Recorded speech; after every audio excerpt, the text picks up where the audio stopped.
Merhaba. Hatırlarsanız kızılötesi kumanda yapmıştık. Şimdi şöyle bir şey yapacağız. Önceki videoda kamerayla çalıştırmıştık.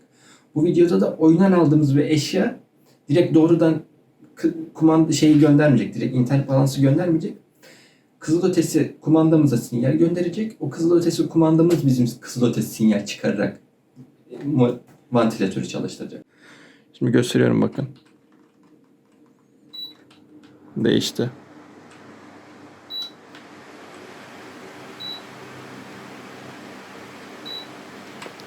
Benim size bunu uzaktan göstermem gerekiyor.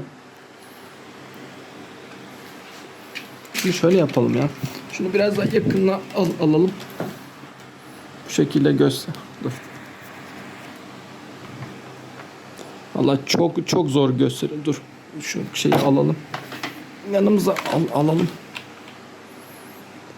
Şimdi bakın neredeyiz? Buradayız. Bir bakayım ha. Gördüğünüz gibi değişti.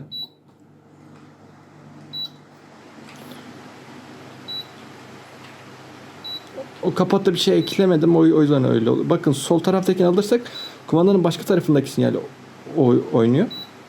Diğerini alırsak kumandanın başka tarafındaki sinyal oynuyor. Oh.